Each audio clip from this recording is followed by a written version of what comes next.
Hello বন্ধুরা, welcome to my channel moms kitchen. তো আজকে আমরা বানাবো এঁচোড়ের দম। তাই জন্য আমরা প্রথমে আদা, রসুন, কাঁচা লঙ্কার একটি পেস্ট করে নিয়েছি। দেখো আমার পেস্টটি হয়ে গেছে। আগে থেকে সেদ্ধ করে রেখেছিলাম এঁচোড় ও আলু, তো সেগুলোকেও রেখে দিলাম। এবার একটা কড়াইতে তেল নেব। তেল নিয়ে সেই তেলটা গরম হয়ে গেলে দিয়ে দেবো তেজপাতা দেওয়ার পর তেলটা নাড়াচাড়া করার পর দিয়ে দেবো এঁচোড়টা কিছুক্ষণ নাড়াচাড়া করে ফ্রাই করে তুলে নেব।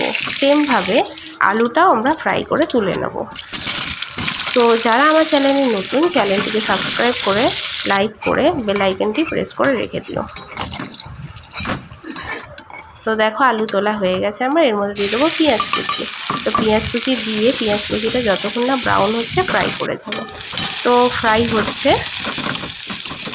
দেখো এরকম ব্রাউন হয়ে গেলে এবার দিয়ে দেবো আগে থেকে বেটে রাখা আদা, রসুন আর কাঁচা লঙ্কার পেস্ট দিয়ে সামান্য একটু জল দিয়ে কিছুক্ষণ কষে নেব।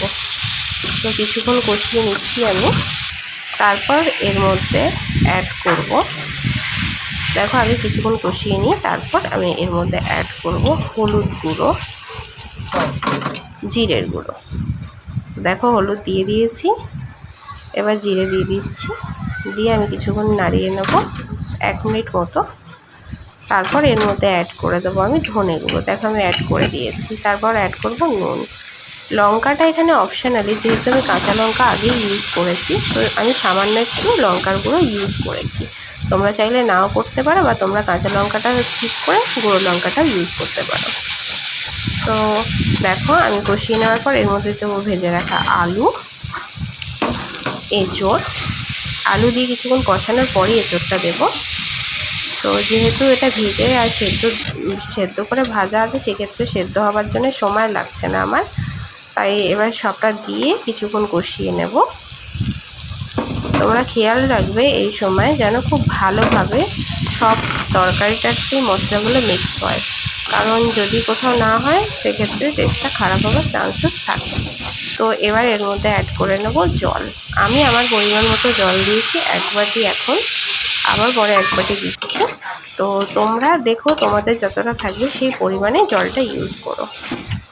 যারা আমার চ্যানেলে নতুন তারা আমার চ্যানেলটিকে লাইক করে সাবস্ক্রাইব করে দিও।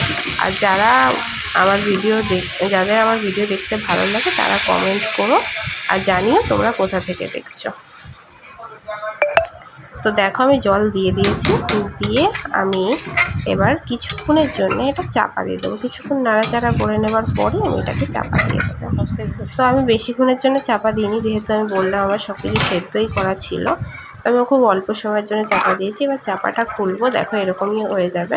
তারপর অ্যাড করে দিচ্ছি সবজি মশলাটা অ্যাড করার পর আমি গরম মশলা অ্যাড করে 2 মিনিট নাড়াচাড়া করার পর দেখো সেদ্ধ হয়ে গেছে আলুটা। তো এবার নামিয়ে নেবো। Thanks for watching.